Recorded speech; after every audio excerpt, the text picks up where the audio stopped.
sobre un tema que nos viene ocupando la atención prácticamente total del mundo, como es la pandemia COVID-19, que parece que hablar de ella es perder el tiempo, llover sobre un terreno empantanado ya, como que no tiene importancia, y no es así.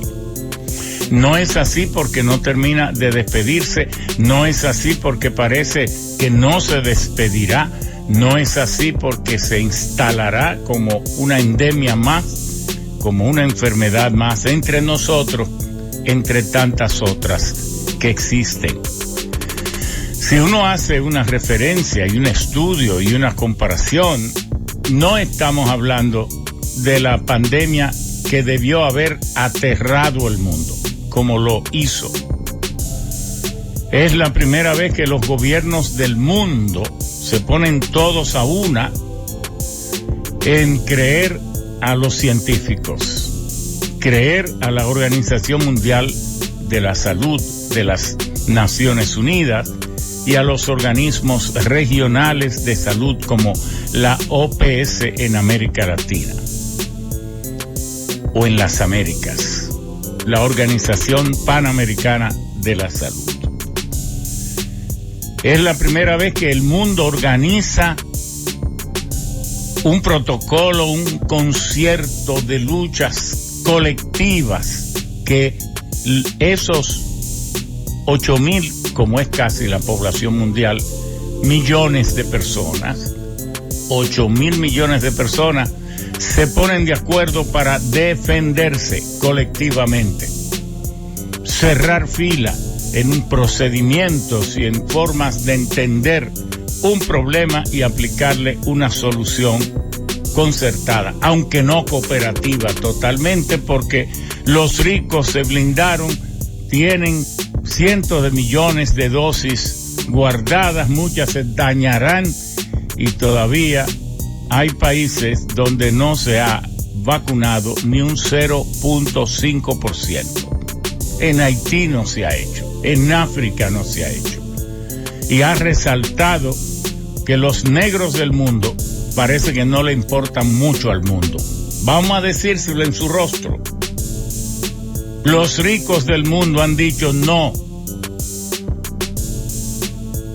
Compramos las vacunas, las guardamos, y aunque se dañen y no las utilicemos, no se las damos a los pobres. Y si lo hacemos, es con un acto de fanfarria y de publicidad, como si en este planeta los ricos vivieran en cápsulas protectoras, separados de los pobres. Por suerte, el destino de los ricos, el destino de las naciones poderosas, en términos de atmósfera, en términos de aguas, en términos de radiación solar, en temas planetarios, en temas astrales, en términos siderales, es el mismo destino de los pobres. Pero no termina de entenderse que esos momentos, al nacer, todos deberíamos ser iguales, pero no es así. Al morir también, porque nacemos indefensos, sin posibilidades de vida si la sociedad no nos cría. Al morir, que ya somos de pojo, somos más un problema que un tesoro, que nada, que un valor, y hay que salir de nosotros rápido. Al enfermarnos tampoco somos iguales. Es más, aquí si usted no anda con 200,000 pesos, posiblemente si tiene un problema de salud y lo que hay cercano es una clínica, le dicen que no, y usted puede morir en el trayecto, como murió Claudio Camaño, un héroe nacional. Y los gobiernos no han hecho nada para corregir eso. Todavía sigue igual.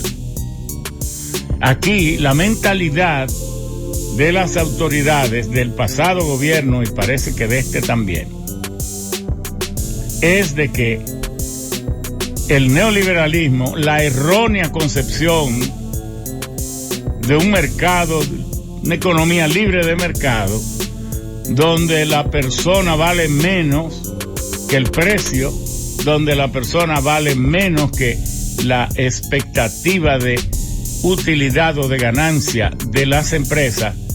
Antes se decía por lo menos que el hombre ocupaba el centro del proceso de desarrollo, pero ahora ni mencionan la pobreza, pues creyendo que con eso eliminan la pobreza. Entonces, hay que hablar de la COVID, porque la COVID, por lo menos para esa clase media que se preocupa y tiene consecuencias renales y otras consecuencias, secuelas, que pueden empeorar las cosas. Entonces habríamos tenido una pandemia que no mató tanta gente, porque decir que de enero, que ya nos hicimos conscientes de que circulaba un virus que podría ser pandemia, del 20 al 20 de este año, a enero de este año, han transcurrido 2 años completos y los muertos llegan, bueno, se dice que a unos casi 5 millones, 2,5 millones por año. Cualquier enfermedad mata eso, porque lo que no se dice es que en el mundo mueren 57 millones de personas cada año por las 1000 causas, 57, porque la tasa de mortalidad del mundo varía de país en país y de cultura en cultura. La más baja la tienen los países árabes, donde la gente, no es extraño que la gente dure, bueno, el promedio de vida hacia 88, 86 años, no toman alcohol, no fuman, no hacen, bueno, tienen muy pocos vicios que atentatorios contra la salud. Eso es aquí en el capitalismo rebosante, que bueno, que qué bien que podamos beber romo hasta irnos de boca, cerveza, esto, lo otro, fumar, el tabaquismo, y todo está bien para los gobiernos capitalistas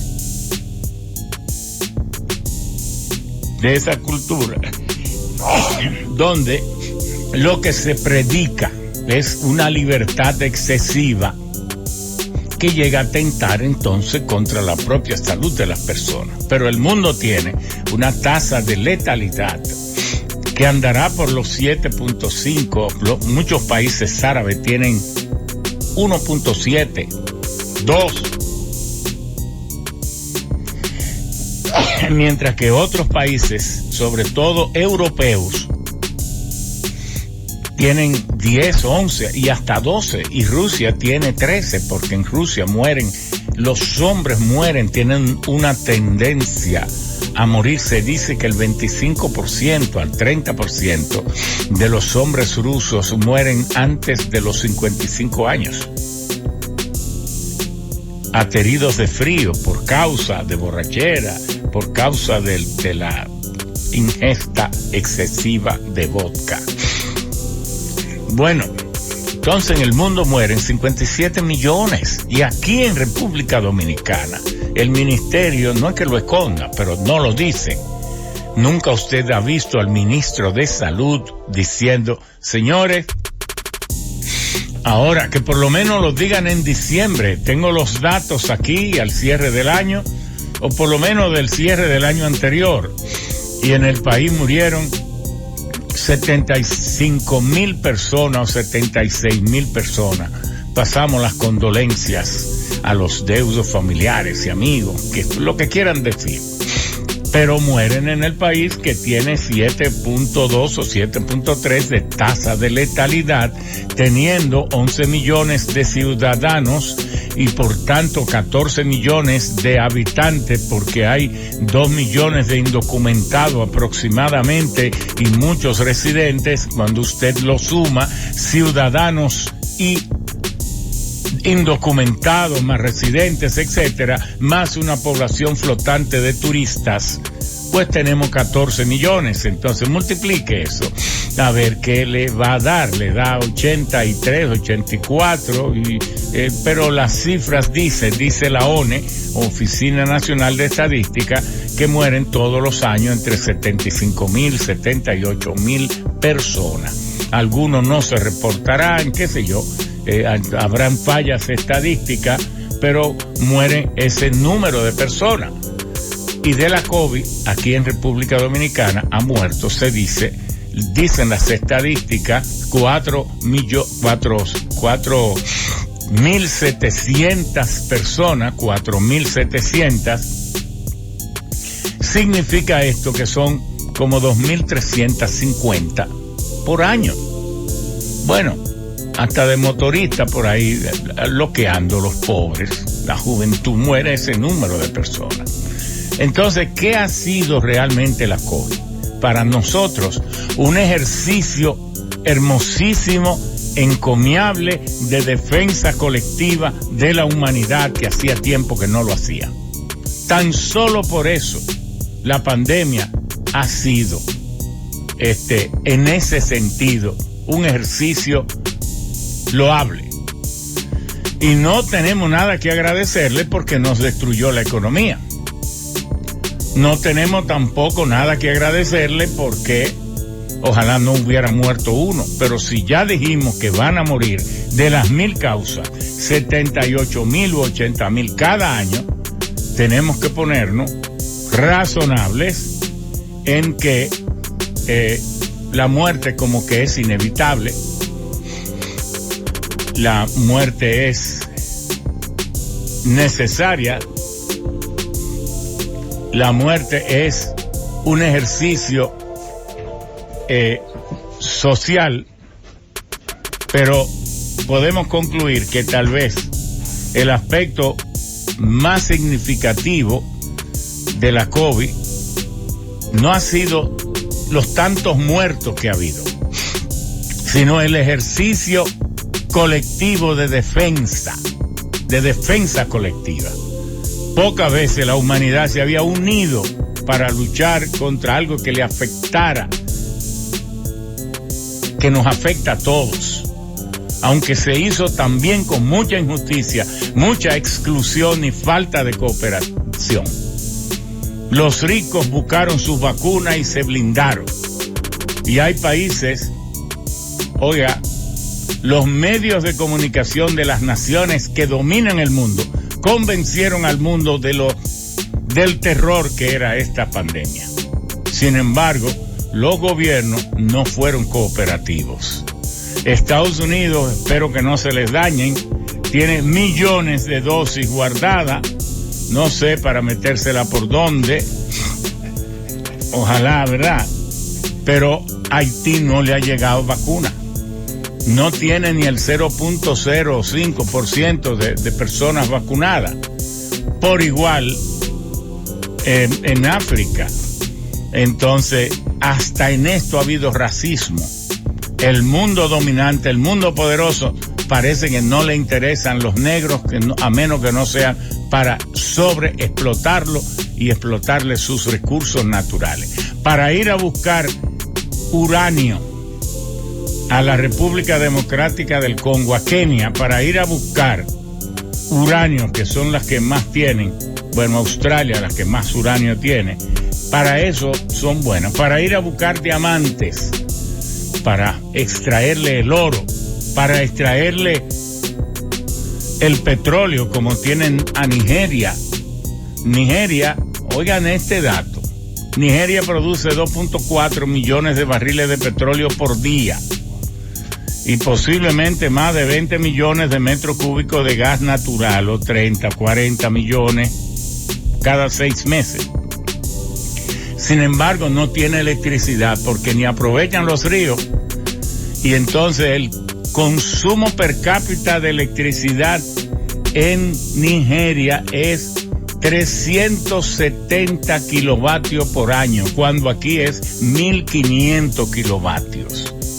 Tienen lo mismo que Haití. Haití, usted sabe que en Haití el 77% de la familia no tiene sistema eléctrico. No tiene sistema eléctrico.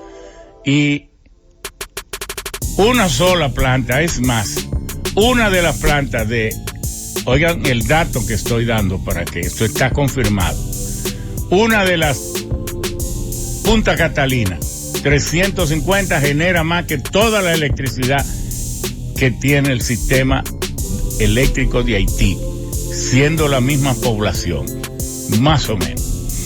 Eso le dice a usted como el consumo de electricidad es el indicador fundamental para el desarrollo humano. Eso le dice a usted la situación.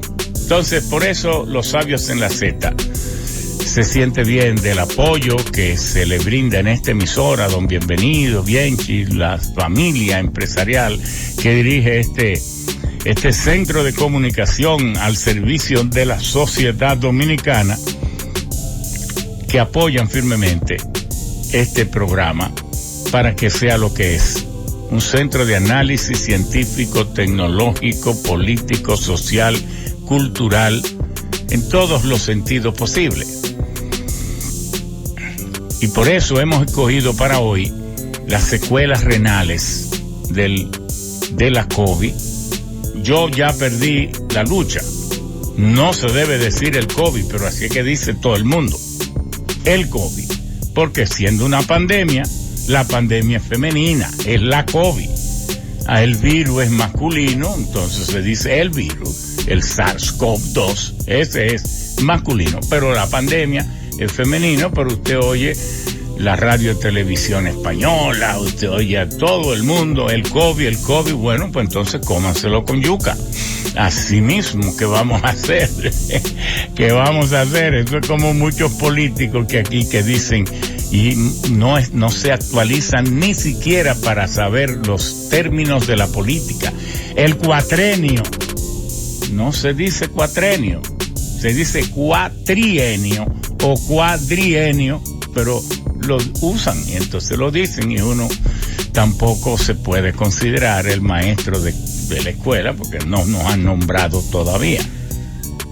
Primero tendríamos que certificarnos como posible maestro. Bueno, entonces la Organización Mundial de la Salud ha tratado de hacer un gran ejercicio, fue creada para eso. Ustedes saben que el mundo tras la Segunda Guerra Mundial estaba acéfalo. Había surgido Estados Unidos con una economía que era el 50% de la economía del mundo entero. El PIB del mundo, la mitad lo tenía Estados Unidos. Bombas atómicas, bueno, pero además protegido en América, porque todas las guerras mundiales se dan entre Europa, Asia y resuenan en África. Pero en América nunca ha habido una guerra mundial. Porque para venir a nosotros, si vienen de China y de Japón, tienen que cruzar el Pacífico. Pero para venir a nosotros, si es de Europa y de África, tienen que cruzar el Atlántico. Y América es el único continente que atraviesa, que pudiéramos decir, en una planimetría plana, pudiéramos decir el único continente vertical que va desde el polo norte al sur. Es el único. Europa está en el hemisferio norte y Asia también, y por eso se han podido comunicar ancestralmente siempre. Además están unidas y están semi-unidas también por África. Y éramos nosotros los que faltábamos, y luego vino Oceanía, que fue descubierta en 1506 por el navegante Cox. Pero América en 1492, y por eso América está libre de pecado, porque ninguno de los dioses existentes tiene nada que ver con América, porque el resto del mundo lo crearon a todos los dioses sin que América participara. América no tiene nada que ver con Buda, ni tiene nada que ver con Confucio, ni con el shintoísmo, ni con el taoísmo, ni tampoco tiene con el sikhismo, no tiene nada que ver con ninguna religión humana, con ninguna religión naturista, ni con las religiones revelacionistas, que son el judaísmo, el cristianismo y el Islam, y se les llama revelacionista porque el origen, fundamentan su origen en una revelación de un supuesto encuentro de Dios con el hombre, siempre a sola, porque nunca ha habido testigo. Porque cuando Dios se le apareció a Abraham, no había nadie. Cuando el arcángel San Gabriel se encuentra con María, Dios te salve María, llena eres de gracia, también solo. Cuando Dios se encuentra con Moisés para llevar, también solo. Cuando entonces Alá se encuentra con Mahoma, solo también. Es decir, es una cuestión en la que creemos, pero sin testigos. No ha habido testigos de nada. ¿Eso fue así? No sé. La fe me dice que sí. Pero de que eso fue así, no, porque no había testigos. Y bueno, entonces, esa es América, algo tremendamente especial. Y quiero hacer también el comentario para cerrar el problema de Estados Unidos. Estados Unidos emerge así tan poderosa de la Segunda Guerra Mundial. La Segunda Guerra Mundial tuvo una derivación positiva a pesar de ser guerra. Y es que allí fue que nació la cuarta generación de derecho. Allí fue que nació la igualdad entre las naciones. Antes las naciones valían en función de su poderío militar, económico y todo esto.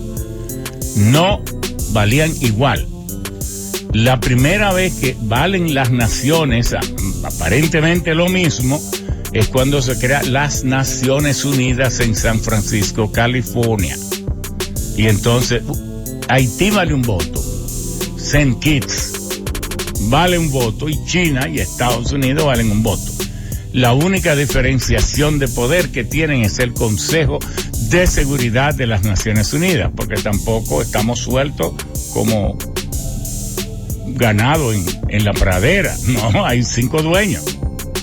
Estados Unidos, China, que era con la URSS, el poder tremendo, además de los 64 millones de personas que murieron en la Segunda Guerra Mundial, Rusia puso la mitad, porque Rusia eran como 86 millones antes de la guerra y quedaron en 50 y tanto.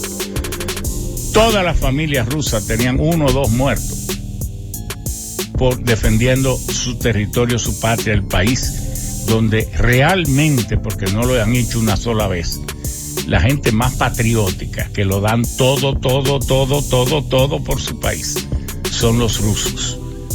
Tienen un amor, una cosa con su tierra impresionante. Bueno, entonces, todos esos países, China, Gran Bretaña y Francia, son miembros del Consejo de Seguridad de las Naciones Unidas y tienen el derecho al veto.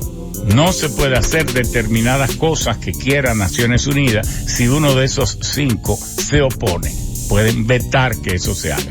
Pero también de las Naciones Unidas, luego en 1948, 3 años después, se reunió en Bretton Woods, en los centros turísticos al norte de Nueva York, para crear las entidades que dieran estabilidad financiera, cultural y todo esto al mundo. Y allí es que entonces se crea the World Bank, que su nombre real es the World Bank for Reconstruction and Development, el Banco Mundial para la reconstrucción y el desarrollo. También el Fondo Monetario Internacional, the International Monetary Fund.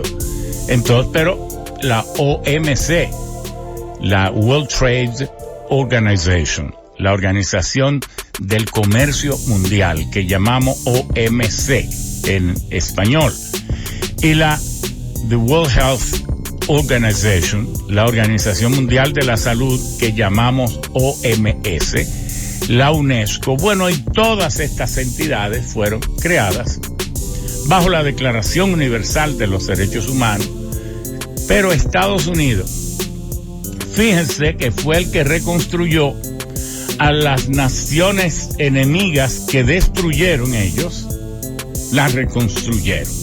Reconstruyeron a sus aliados que fueron destruidos en la guerra. Reconstruyó a todo el mundo, menos en América Latina, porque Estados Unidos entendió, si yo me enriquecí tanto en la Primera y Segunda Guerra Mundial, porque en América no hubo guerra mundial, Los demás países de América Latina también se enriquecieron. La diferencia es que en Estados Unidos, de origen sajón, había un sentido de la equidad social distinto y allí prosperó toda la clase trabajadora y prosperaron todos. Pero en América Latina, la indudable riqueza de las guerras mundiales, se quedaron las oligarquías con ellos. Y todavía por eso es que en nuestros países persiste una mentalidad medieval y por eso son países de tanta inequidad. Fíjense en República Dominicana, aquí los grupos oligárquicos tienen más importancia que el Estado. Ahora mismo el Estado le está poniendo en las manos, mediante fideicomisos y APP, funciones que son propias del Estado, totalmente inconstitucional, porque eso del fideicomiso que han enviado al CES, el presidente no debe insistir en eso, porque eso está contrario a la Constitución en su artículo 4, que dice que existen tres poderes: el poder ejecutivo, el poder legislativo, el poder judicial, pero que no pueden delegar sus funciones. Entonces el Estado no puede crear un ente privado para que asuma funciones públicas, porque la Constitución lo prohíbe. Pero además, mediante un contrato o acuerdo, lo encontramos como 8 pifias con las cuales se pueden quedar con esa propiedad. Insistir en eso es alimentar sospecha. Cuidado si él mismo está en eso. Aquí no hay tonto. Ojalá que no, pero si insiste, nos vamos a convencer de que sí. Entonces, debe dejar eso, porque él no tiene derecho a crear inconstitucionalidades en este país. El fundamento de Emmanuel Esquea para que se rescindiera ese contrato, que no han aparecido los culpables, se cometió un crimen que costó casi 900 millones y se hizo otro crimen, pagarle 410 millones para una carretera que costó 150, y si entonces tú vas a negociar y tú vas a tener éxito, por favor no le pagues 3 veces lo que costó la carretera. Pero ¿a quién es que nos va a enredar? ¿A quién? Ya se habían ganado 900, él le pagan 410, 3 veces lo que había costado una carretera que no sirve. Entonces, ¿a quién usted va a convencer de que ha hecho grandes negociaciones? A los tontos, a los estúpidos. No, y además cuando usted coge las técnicas de valor presente, que es tomando todas esas anualidades del futuro que le faltaban 17, 18 años, lo que fuere, usted trae lo que va a recibir y va a recibir por peaje sombra, los trae al valor presente, con una tasa de descuento que si usted coge un descuento al 10%, entonces eso no valía más. El valor presente son como 220 millones, no podía pagarse esos 410. Pero los pueblos pobres creen cualquier cosa que le dicen con 20,000 farándulas. Nosotros no, estamos para aclararla. Hágala quien las haga. Así como duramos aquí, nos quedamos solos en el escenario nacional diciendo que los contratos mediante los cuales se le regalaron el oro y la plata a Marigold, y que la otra negociación que hizo Danilo Medina era mentirosa porque no era verdad que el país pasaba a recibir el 51%, siempre hemos estado en las mismas, y la gente se le olvida que cuando teníamos 29 años, yo era el ministro de Economía, Planificación y Desarrollo. En 1982, secretario técnico de la presidencia. Bueno, el New York Times sacó un titular: el alto mando del ejército dominicano toma control de la Rosario Dominicana, la mina de oro. ¿Por qué? Porque se perdieron unos lingotes. El general Braulio Álvarez de entonces se lo informó al presidente Balaguer. Esa fue la versión que se me dio. Balaguer llamó al ministro de Industria y Comercio, que lo era Guido D'Alessandro. Saluda a mi gran amigo Guido Gómez Mazara. Guido D'Alessandro. Y le dijo, investigue eso. Entonces, el ejército puso a Ramiro Mato González, que debe estar vivo, ojalá Dios le dé mucha vida. Y junto a nosotros y otros economistas, tomamos todos los archivos de la Rosario con los gringos ahí, allá en Pueblo Viejo, y los tomamos aquí en sus oficinas para analizar todo. Y los hicimos presos a ellos. De manera que yo estoy en esto, defendiendo la cosa del país. No es de ahora, desde que éramos niños. Y cuando tenía a mi esposa ya en Estados Unidos, en la universidad, que nos mimaban porque uno era más o menos buen estudiante y ella iba a dar a luz a nuestra hija Mónica. Yo le dije, mira, ¿y tú quieres? Nosotros vinimos aquí a tener un hijo gringo. Si no, nosotros somos dominicanos.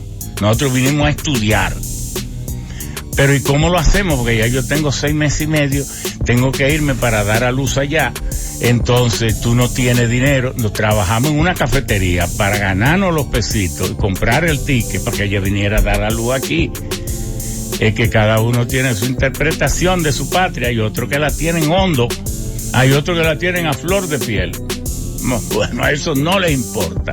Hay otros que no estamos jugando, que estamos en esto, porque mientras vida tengamos, nos parece que una de las cosas más nobles es defender el interés colectivo, el lugar donde usted nació, la suerte de lo que le acompañan a usted en este viaje, en la única nave espacial que tenemos los humanos para viajar a 1.200.000 kilómetros por hora, como viaja nuestra galaxia, y entonces a 40 y tantos mil kilómetros por hora como gira la Tierra.